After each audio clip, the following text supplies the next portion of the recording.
Brookfield ಆಸ್ಪತ್ರೆಗೆ CM Siddaramaiah ಭೇಟಿ ಕೊಟ್ಟಿದ್ದಾರೆ. ಅಲ್ಲಿ ದಾಖಲಾಗಿದ್ದಂತ ಗಾಯಗೊಂಡಿದ್ದ ಗಾಯಾಳುಗಳ ಆರೋಗ್ಯದ ವಿಚಾರಣೆಯನ್ನ ಮಾಡಿದ್ದಾರೆ ಸಿಎಂ ಸಿದ್ದರಾಮಯ್ಯ. ರಾಮೇಶ್ವರಂ ಕೆಫೆಯಲ್ಲಿ ಸ್ಫೋಟದಲ್ಲಿ ಗಾಯಗೊಂಡಿದ್ದಂತ ಗಾಯಾಳುಗಳು 3. ಬ್ರೂಕ್ಫೀಲ್ಡ್ ಆಸ್ಪತ್ರೆಗೆ ಸಿಎಂ ಸಿದ್ದರಾಮಯ್ಯ ಭೇಟಿ ಕೊಟ್ಟು ಗಾಯಾಳುಗಳ ಆರೋಗ್ಯವನ್ನ ವಿಚಾರಿಸ್ತಾ ಇದ್ದಾರೆ. 3 ಕೂಡ ಒಂದೇ ಆಸ್ಪತ್ರೆಯಲ್ಲಿ ದಾಖಲಾಗಿದ್ದಾರೆ. ಫರೂಕ್, ದೀಪಾಂಶು ಸೇರಿ 3 ಫೀಲ್ಡ್ನಲ್ಲಿ ಚಿಕಿತ್ಸೆಯನ್ನ ಪಡಿತಾ ಇದ್ದಾರೆ. ಬ್ರೂಕ್ ಫೀಲ್ಡ್ನಲ್ಲಿ ಚಿಕಿತ್ಸೆಯನ್ನ ಪಡಿತಾ ಇದ್ದಾರೆ. ಮುಖ್ಯಮಂತ್ರಿಗಳು ಅಲ್ಲಿಗೆ ವಿಸಿಟ್ ಮಾಡಿದ್ದಾರೆ. ಅವರ ಆರೋಗ್ಯವನ್ನ, ಅವರ ಕ್ಷೇಮವನ್ನ ವಿಚಾರಿಸಿದ್ದಾರೆ. ಅವರ ಚಿಕಿತ್ಸೆಗೆ ವೆಚ್ಚವನ್ನ, ಒಬ್ಬರ ಚಿಕಿತ್ಸೆ ವೆಚ್ಚವನ್ನ ಡಿಕೆಶಿ ವೈಯಕ್ತಿಕವಾಗಿ ನಾನು ಮಾಡ್ತೀನಿ ಅಂತ ಹೇಳಿದ್ದಾರೆ. ಇನ್ನುಳಿದಂತೆ ಈಗ 3 ಆರೋಗ್ಯವನ್ನು ವಿಚಾರಿಸಲು ಬಂದಿರುವಂತಹ ಮುಖ್ಯಮಂತ್ರಿಗಳು ಕೂಡ ಅವರ ಚಿಕಿತ್ಸಾ ವೆಚ್ಚವನ್ನು ಭರಿಸುವ ಕುರಿತಂತೆ ಭರವಸೆ ನೀಡುವಂತ ಸಾಧ್ಯತೆ ಇದೆ. ದೃಶ್ಯಾವಳಿಗಳಲ್ಲಿ ಗಮನಿಸ್ತಾ ಇದ್ದೀರಿ, ಇದು ಬ್ರೂಕ್ಫೀಲ್ಡ್ ಆಸ್ಪತ್ರೆ.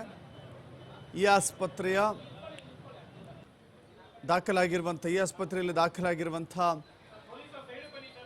ಗಾಯಾಳುಗಳ ಆರೋಗ್ಯ ವಿಚಾರಣೆಗೆ ಮುಖ್ಯಮಂತ್ರಿಗಳು ಬಂದಿದ್ದಾರೆ. ಯಾಕೆಂತ ಹೇಳಿದ್ರೆ ಇದು ಉಗ್ರರ ರೀತಿಯಲ್ಲಿ ಬಾಂಬ್ ಬ್ಲಾಸ್ಟ್ ಆಗಿದೆ. ಮುಖ್ಯಮಂತ್ರಿಗಳ ಆದ್ಯ ಕರ್ತವ್ಯ ಆಗುತ್ತೆ ಗಾಯಾಳುಗಳ ಆರೋಗ್ಯವನ್ನು ವಿಚಾರಿಸುವುದು, ಜೊತೆಗೆ ಅವರ ಚಿಕಿತ್ಸಾ ವೆಚ್ಚವನ್ನು ನೋಡಿಕೊಳ್ಳೋದು. ಹೀಗಾಗಿ ಮುಖ್ಯಮಂತ್ರಿಗಳು ಖಾಸಗಿ ಆಸ್ಪತ್ರೆಗೆ ಬಂದಿದ್ದಾರೆ. ಆದರೆ ಗಾಯಾಳುಗಳಿಗೆ ತೀವ್ರ ಮಟ್ಟದ ದೊಡ್ಡ ಅಂದರೆ ಸೀರಿಯಸ್ ಆಗಿರುವಂಥ ಗಾಯಗಳಾಗಿಲ್ಲವಾದರೂ ಕೂಡ ಅದೃಷ್ಟವಶಾತ್ ಯಾರಿಗೂ ಕೂಡ ಪ್ರಾಣಹಾನಿಯಾಗುವಂಥ ಕೆಟ್ಟ ಸನ್ನಿವೇಶ ಒದಗಿ ಬಂದಿಲ್ಲ. ಮುಖ್ಯಮಂತ್ರಿಗಳು ಈಗ ಗಾಯಾಳುಗಳ ಆರೋಗ್ಯ ವಿಚಾರಣೆ ಮಾಡಲಿಕ್ಕೆ ಆಗಮಿಸಿದ್ದಾರೆ. ಅನಂತರದಲ್ಲಿ ಅದಕ್ಕೆ ತಕ್ಕಂಥ ಪ್ರತಿಕ್ರಿಯೆಯನ್ನು ಕೂಡ ನೀಡೋರಿದ್ದಾರೆ. ಇದು ಬೆಂಗಳೂರಿನ ರಾಮೇಶ್ವರಂ ಕೆಫೆಯಲ್ಲಿ ಬಾಂಬ್ ಬ್ಲಾಸ್ಟ್ ಆದ ನಂತರದಲ್ಲಿ ಆ ಘಟನೆಯಲ್ಲಿ ಗಾಯಗೊಂಡವರ ಆರೋಗ್ಯ ವಿಚಾರಿಸಲು ಮುಖ್ಯಮಂತ್ರಿಗಳು ಬಂದಿರೋದು.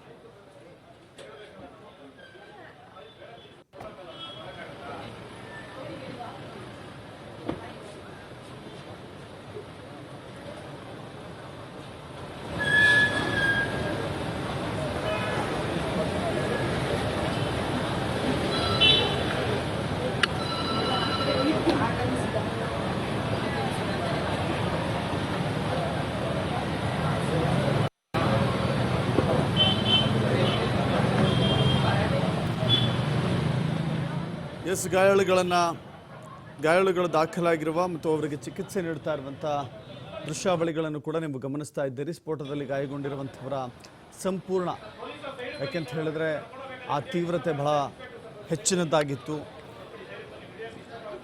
ರಾಮೇಶ್ವರಂ ಕೆಫೆಯ ಕಟ್ಟಡವೂ ಕೂಡ ನಲಿಗೆ ಹೋಗಿದೆ, ಬಿರುಕು ಬಿಟ್ಟಿದೆ, ಕಟ್ಟಡಕ್ಕೆ ಹಾನಿಯಾಗಿದೆ. ಅಲ್ಲಿದ್ದಂಥ ಟೇಬಲ್ಲು, ಕುರ್ಚಿ, ಇತರ ಪೀಠೋಪಕರಣಗಳು ನಾಶವಾಗಿದ್ದಾವೆ, ಹಾನಿಯಾಗಿದೆ. ಅಡುಗೆ ಕಿಚನ್ ರೂಮ್ ಕೂಡ, ಅಲ್ಲಿರುವ ಸಾಮಗ್ರಿಗಳು ಚಲ್ಲಾಪಿಲ್ಲಿಯಾಗಿದ್ದಾವೆ. ಈ ಸಂದರ್ಭದಲ್ಲಿ ಹತ್ತಿರದಲ್ಲೇ ಇದ್ದಂಥ 100 ಗ್ರಾಹಕರಿದ್ದರು. ಆ ಸಂದರ್ಭದಲ್ಲಿ ಹತ್ತಿರದಲ್ಲೇ ಇದ್ದಂಥ ಈ 3 ಬಹಳ ತೀವ್ರ ಮಟ್ಟದ ಗಾಯಗಳಾಗಿದ್ದಾವೆ. ಆಸ್ಪತ್ರೆಗೆ ದಾಖಲಿಸಿ ಅವರಿಗೆ ಚಿಕಿತ್ಸೆ ಕೊಡಿಸುವಂಥ ಕೆಲಸ ನಡೀತಾ ಇದೆ. ಯಾವುದೇ ಪ್ರಾಣಹಾನಿ ಇಲ್ಲಿಯವರೆಗೂ ಅದೃಷ್ಟವಶಾತ್ ಅಂಥ ಕೆಟ್ಟ ಸುದ್ದಿ ಬರೋದೂ ಇಲ್ಲ.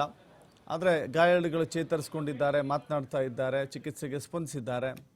ಮುಖ್ಯಮಂತ್ರಿಗಳು ಕೂಡ ಅದೇ ಆಸ್ಪತ್ರೆಗೆ ಹೋಗಿ ಭೇಟಿ ಕೊಟ್ಟು ಅವರ ಆರೋಗ್ಯವನ್ನು ವಿಚಾರಣೆ ಮಾಡಿದ್ದಾರೆ.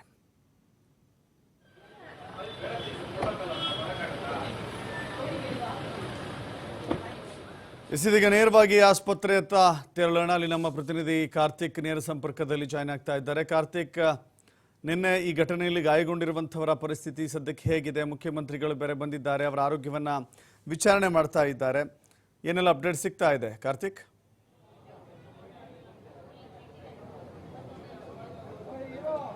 ಖಂಡಿತ ದಶರಥ್, ಏನು ನಿನ್ನೆ ರಾಮೇಶ್ವರ ಕೆಪೆಯಲ್ಲಿ ಬಾಂಬ್ ಬ್ಲಾಸ್ಟ್ ಆಗಿತ್ತು. ಆ ನಂತರದಲ್ಲಿ ಗಾಯಾಳುಗಳನ್ನ 2 ಹಾಸ್ಪಿಟಲ್ಗಳಿಗೆ ಸೇರಿಸಿದ್ರು. ಒಂದು ವೈದ್ಯಕೀಯ ಆಸ್ಪತ್ರೆ ಮತ್ತು ಬ್ರೂಕ್ ಫೀಲ್ಡ್ ಹಾಸ್ಪಿಟಲ್ಗೆ ಅವ್ರಿಗೆ ಸೇರಿಸಿ ಅಲ್ಲಿ ಚಿಕಿತ್ಸೆಯನ್ನು ಕೊಡಲಾಗ್ತದೆ. ನಾನು ಈಗ ಸದ್ಯ ಬ್ರೂಕ್ ಫೀಲ್ಡ್ ಆಸ್ಪತ್ರೆಯಲ್ಲಿ ಇದ್ದೀನಿ. ಇಲ್ಲಿ ಮೂವರಿಗೆ, ಫಾರೂಕ್ ಮತ್ತು ಸ್ವರ್ಣಾಂಬ ಮತ್ತು ದೀಪಾಂಶ ಅನ್ನುವಂಥ 3 ಗಾಯಾಳುಗಳಿಗೆ ಇಲ್ಲಿ ಚಿಕಿತ್ಸೆಯನ್ನು ನೀಡ್ತಾ ಇರುವಂಥದ್ದು. ಅದರಲ್ಲೂ ಸ್ವರ್ಣಾಂಬ ಅನ್ನುವಂತಹ ಒಬ್ಬ ರೋಗಿಗೆ ಅವ್ರಿಗೆ ಅಂದರೆ ಈ ಡಯಾಬಿಟಿಸ್ ಇರುವಂಥ ಹಿನ್ನೆಲೆಯಲ್ಲಿ ಆಪರೇಷನ್ ಅನ್ನು ಮಾಡಿ ಅವ್ರನ್ನ ಅಬ್ಸರ್ವೇಷನ್ಗೂ ಕೂಡ ಇಟ್ಟಲಾಗಿದೆ ಅನ್ನುವಂಥ ಒಂದು ನಿಟ್ಟಿನಲ್ಲೂ ಕೂಡ ಈಗ ಡಾಕ್ಟರ್ ಪ್ರದೀಪ್ ಅವರು ಕೂಡ ಈ ಆಸ್ಪತ್ರೆಯ ಮುಖ್ಯಸ್ಥರು ಹೇಳಿಕೆಯನ್ನು ಕೊಟ್ಟಿರುವಂಥದ್ದು. ಈಗಾಗಲೇ ಸಿಎಂ ಸಿದ್ದರಾಮಯ್ಯವರು ಕೂಡ ಈ ಒಂದು ಆಸ್ಪತ್ರೆಗೆ ಬಂದು ಗಾಯಾಳುಗಳ ಒಂದು ಸ್ಥಿತಿಯನ್ನು ಕೂಡ ಪರಿಶೀಲನೆ ಮಾಡ್ತಿದ್ದಾರೆ. ನಂತರದ ಚಿಕಿತ್ಸೆಗೆ ಸಂಬಂಧಪಟ್ಟಂತೆ ಅವರಿಗೆ ಸರ್ಕಾರದಿಂದ ಯಾವ ರೀತಿಯಾಗಿ ನೆರವು ಕೊಡಬೇಕು ಅಥವಾ ರಾಮೇಶ್ವರ ಕೆಪೆಯಿಂದ ಯಾವ ರೀತಿಯಾಗಿ ನೆರವನ್ನು ಕೊಡಬೇಕು, ಆ ರೀತಿಯಾಗಿ ಕೂಡ ಅಂದರೆ ಗಾಯಾಳುಗಳ ಚಿಕಿತ್ಸೆಗೆ ಮುಂದಿನ ಚಿಕಿತ್ಸೆಗೂ ಕೂಡ ಸರ್ಕಾರ ಅವ್ರ ಜೊತೆಗಿದೆ ಅನ್ನುವಂಥ ಒಂದು ಸಂದೇಶವನ್ನು ರವಾನಿಸುವ ನಿಟ್ಟಿನಲ್ಲಿ ಈಗಾಗಲೇ ಸಿಎಂ ಸಿದ್ದರಾಮಯ್ಯವರು ಕೂಡ ಇಲ್ಲಿ ಬಂದು ಭೇಟಿಯನ್ನು ಕೊಟ್ಟಿರುವಂಥದ್ದು. ಜೊತೆಗೆ ಇಲ್ಲಿ ಪ್ರಮುಖವಾಗಿ ಗಮನಿಸಬೇಕಾಗಿರುವಂಥದ್ದು ಗಾಯಾಳುಗಳ ಒಂದು ಬಟ್ಟೆಯನ್ನು ಕೂಡ FSLನವರು ತೆಗೆದುಕೊಂಡು ಹೋಗಿದ್ದಾರೆ ಅನ್ನೋ ಮಾಹಿತಿಯನ್ನು ಕೂಡ ಆಸ್ಪತ್ರೆಯ ಮುಖ್ಯಸ್ಥರಾಗಿರುವಂಥ ಪ್ರದೀಪ್ ಅವರು ಹೇಳಿಕೆಯನ್ನು ಕೊಡ್ತಾರೆ. ಒಟ್ಟಾರೆಯಾಗಿ ತನಿಖೆಗೂ ಕೂಡ ಈ ಒಂದು ರೋಗಿಗಳ ಬಟ್ಟೆಯನ್ನು ಕೂಡ ತೆಗೆದುಕೊಂಡು ಹೋಗಿ ಅವರ FSLಗೂ ಕೂಡ ಕಳಿಸಲಾಗಿದೆ. ಜೊತೆಗೆ ಇಲ್ಲಿ 3 ಕೂಡ ಇಲ್ಲಿ ಚಿಕಿತ್ಸೆಯನ್ನು ಕೊಡಲಾಗ್ತಾ ಇದೆ. ಈ ಒಂದು 3 ರೋಗಿಗಳು ಕೂಡ ಔಟ್ ಆಫ್ ಡೇಂಜರ್ ಇದ್ದಾರೆ ಅನ್ನುವಂಥ ಒಂದು ಮಾಹಿತಿಯನ್ನು ಕೂಡ ಇಲ್ಲಿನ ಈ ಒಂದು ಆಸ್ಪತ್ರೆಯ ಮುಖ್ಯಸ್ಥರು ಹೇಳಿರುವಂಥದ್ದು. ದೀಪಾಂಶು ಮತ್ತು ಫಾರೂಕ್ ಅವರ ಒಂದು ಸ್ಥಿತಿ ಈಗಾಗಲೇ ಕಂಟ್ರೋಲ್ಗೆ ಬಂದಿದೆ. ಜೊತೆಗೆ ಅವರಿಬ್ಬರನ್ನು ಕೂಡ ಜನರಲ್ ವಾರ್ಡ್ಗೆ ಶಿಫ್ಟನ್ನು ಕೂಡ ಮಾಡಲಾಗಿದೆ. ಆದರೆ ಸ್ವರ್ಣಾಂಬ ಅವರ ಸ್ಥಿತಿ ಚಿಂತಾಜನಕವಾಗಿತ್ತು. ಅವರಿಗೆ ಆಪರೇಷನ್ ಅನ್ನು ಕೂಡ ಮಾಡಲಾಗಿತ್ತು. ಜೊತೆಗೆ ಅಂದರೆ ಅವ್ರಿಗೆ ಏನು ಕತ್ತಿನ ಭಾಗದಲ್ಲಿ ಗ್ಲಾಸ್ ಚೂರು ಸಿಲುಕಿತ್ತು, ಅದನ್ನು ಕೂಡ ತೆಗಿಲಾಗಿದೆ ಅನ್ನುವಂಥ ಮಾಹಿತಿಯನ್ನು ಕೂಡ ಕೊಟ್ಟಿರುವಂಥದ್ದು. ಜೊತೆಗೆ ಇನ್ನೊಂದು 2 ದಿನಗಳಲ್ಲಿ ಅವರನ್ನು ಡಿಸ್ಚಾರ್ಜ್ ಮಾಡುವ ಒಂದು ಸಾಧ್ಯತೆಗಳು ಕೂಡ ಇದೆ ಅನ್ನುವಂಥ ಒಂದು ಮಾಹಿತಿಯನ್ನು ಇಲ್ಲಿ ಆಸ್ಪತ್ರೆಯ ಪ್ರದೀಪ್ ಅವರು ಕೂಡ ಹೇಳಿರುವಂಥದ್ದು. ದಶರಥ್, ಇದರ ಜೊತೆಗೆ ಮುಖ್ಯಮಂತ್ರಿಗಳು ನೋಡಿ ಚಿಕಿತ್ಸಾ ವೆಚ್ಚದ ವಿಚಾರಕ್ಕೆ ಸಂಬಂಧಪಟ್ಟಂತೆಯೂ ಕೂಡ DCM DK ಶಿವಕುಮಾರ್ ಒಂದು ನಿರ್ಧಾರವನ್ನು ತೆಗೆದುಕೊಂಡಿದ್ದಾರೆ. ಈಗ ಮುಖ್ಯಮಂತ್ರಿಗಳು ಕೂಡ ಅಂಥದ್ದೇ ನಿರ್ಧಾರವನ್ನು ತೆಗೆದುಕೊಳ್ತಾರೆ. ಜೊತೆಗೆ ನೋಡಿ ಎಲ್ಲ ಒಂದೇ ಕಂಪ್ನಿಯಲ್ಲಿ ಕೆಲಸ ಮಾಡುವಂಥವರು ಅವರು ಕಲೀಗ್ಸ್ಗಳಾಗಿದ್ದರು ಅಂತ ಹೇಳಿ ಊಟಕ್ಕೆ ಪ್ರತಿನಿತ್ಯ ಅಲ್ಲಿ ಬರ್ತಾ ಇದ್ರು ಅನ್ನುವ ಮಾಹಿತಿ ಕೂಡ ಸಿಗ್ತಾ ಇದೆ. ಈಗ ನೇರ ಪ್ರಸಾರದ ದೃಶ್ಯಾವಳಿಗಳಲ್ಲಿ ಕೂಡ ನೋಡ್ತಾ ಇದ್ದೀವಿ, ಮುಖ್ಯಮಂತ್ರಿಗಳು ನೇರವಾಗಿ ಗಾಯಾಳುಗಳ ಜೊತೆ ಮಾತನಾಡ್ತಾ ಇದ್ದಾರೆ. ಎಲ್ಲ ಮಾಹಿತಿಯನ್ನು ಕೂಡ ಈ ಸಂದರ್ಭದಲ್ಲಿ ಪಡೆದುಕೊಳ್ತಾರೆ ಅಂತ ಕಾಣಿಸುತ್ತೆ. ಕಾರ್ತಿಕ್,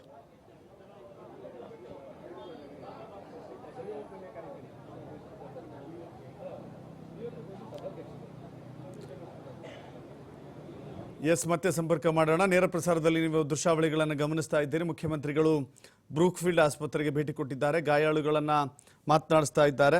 ಗಾಯಾಳುಗಳು ಅವರ ಗಾಯಗೊಂಡಿರುವಂಥ ವಿವರವನ್ನು ಅಲ್ಲಿನ ವೈದ್ಯರು ವಿವರಿಸ್ತಾ ಇದ್ದಾರೆ. ಹೇಗೆ ಪೆಟ್ಟಾಗಿತ್ತು, ಯಾವ ಭಾಗಕ್ಕೆ ಯಾವ ರೀತಿ ಪೆಟ್ಟಾಗಿತ್ತು, ಜೊತೆಗೆ ಚಿಕಿತ್ಸೆಯ ನಂತರದಲ್ಲಿ ಹೇಗೆ ಗುಣಮುಖರಾಗಿದ್ದಾರೆ ಎನ್ನುವ ಮಾಹಿತಿಯನ್ನು ಅಲ್ಲಿನ ವೈದ್ಯರುಗಳು ಮುಖ್ಯಮಂತ್ರಿಗಳಿಗೆ ವಿವರಿಸ್ತಾ ಇದ್ದಾರೆ. ನೋಡಿ, ಕೈ ಭಾಗದಲ್ಲಿ 2 ಬ್ಯಾಂಡೇಜ್ಗಳನ್ನು ಹಾಕಲಾಗಿದೆ. ಕಿವಿ ಭಾಗದಲ್ಲೂ ಕೂಡ 1 ಬ್ಯಾಂಡೇಜನ್ನು ಹಾಕಲಾಗಿದೆ. ಕೈ ಭಾಗದ 2 ಮತ್ತು ಕಿವಿ ಭಾಗದಲ್ಲಿ ಕೂಡ ಹಾಕಲಾಗಿದೆ. ಇಂಥ ವಿವರಗಳನ್ನು ಜೊತೆಗೆ ಹೇಗೆ ಚೇತರಿಸಿಕೊಂಡಿದ್ದಾರೆ ಅನ್ನೋ ಮಾಹಿತಿಯನ್ನು ಕೂಡ ಅಲ್ಲಿನ ವೈದ್ಯರು ಮುಖ್ಯಮಂತ್ರಿಗಳಿಗೆ ವಿವರಿಸ್ತಾ ಇದ್ದಾರೆ.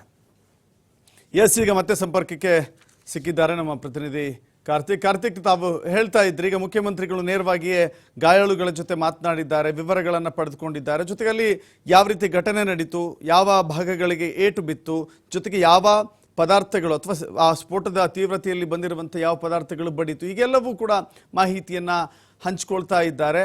ಅವರ ಕುಟುಂಬಸ್ಥರು ಯಾರಾದರೂ ಕೂಡ ಬಂದಿದ್ದಾರಾ, ಏನಾದ್ರು ಮಾಹಿತಿಯನ್ನು ಹಂಚ್ಕೊಂಡಿದ್ದಾರೆ, ಏನು ಕತೆ?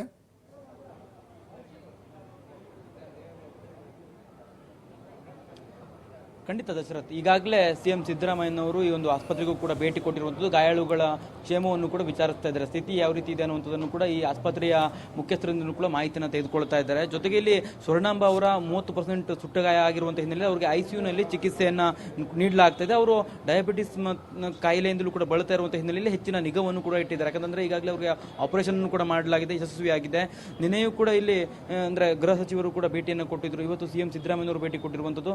ಜೊತೆಗೆ ಈಗ ಇನ್ನೇನು ಈ ಒಂದು ಆಸ್ಪತ್ರೆಗೆ ಭೇಟಿ ಕೊಟ್ಟ ನಂತರದಲ್ಲಿ ಸಿಎಂ ಸಿದ್ದರಾಮಯ್ಯನವರು ಅಂದರೆ 1 ಗಂಟೆಗೆ ಮತ್ತೊಮ್ಮೆ ಮೀಟಿಂಗ್ ಅನ್ನು ಕೂಡ ಮಾಡ್ತಾರೆ. ಅಲ್ಲಿಯೂ ಕೂಡ ಪ್ರಮುಖವಾಗಿ ಯಾವ ರೀತಿಯಾಗಿ ತನಿಖೆ ಸಂಬಂಧಪಟ್ಟಂತೆ ಸ್ಥಿತಿಗತಿಗಳಿದ್ದಾವೆ ಅದನ್ನು ಅನ್ನುವಂಥ ಮಾಹಿತಿಯನ್ನು ಕೂಡ ಗೃಹ ಇಲಾಖೆಯಿಂದಲೂ ಕೂಡ ಪಡೆದುಕೊಳ್ಳುವಂಥ ಕೆಲಸವನ್ನು ಸಿಎಂ ಸಿದ್ದರಾಮಯ್ಯನವರು ಮಾಡ್ತಾರೆ. ಈ ಒಂದು ಆಸ್ಪತ್ರೆಗೆ ನೋಡಿದರೆ ಇಲ್ಲಿರುವಂಥ ಕುಟುಂಬಸ್ಥರಿಗೂ ಕೂಡ ಸಿಎಂ ಸಿದ್ದರಾಮಯ್ಯನವರು ಸಾಂತ್ವನವನ್ನು ಹೇಳ್ತಾ ಇದ್ದಾರೆ ಆಸ್ಪತ್ರೆ ಒಳಭಾಗದಲ್ಲಿ ಅನ್ನುವಂಥ ಮಾಹಿತಿಯೂ ಕೂಡ ಈಗ ಸಿಕ್ಕಿರುವಂಥದ್ದು. ಒಟ್ಟಾರೆಯಾಗಿ ಸರ್ಕಾರ ನಿಮ್ಮ ಜೊತೆ ಇದೆ ಅನ್ನುವಂಥ ಒಂದು ಸಂದೇಶವನ್ನು ಸ್ಪಷ್ಟವಾಗಿ ರವಾನಿಸುವಂಥ ಕೆಲಸವನ್ನು ಸಿಎಂ ಸಿದ್ದರಾಮಯ್ಯನವರು ಮಾಡಿದ್ದಾರೆ ಅಂತಲೇ ಹೇಳ್ಬೋದು. ದಶರಥ್, ಥ್ಯಾಂಕ್ ಯು ಕಾರ್ತಿಕ್, ನಿಮ್ಮೆಲ್ಲ ಮಾಹಿತಿಗೆ.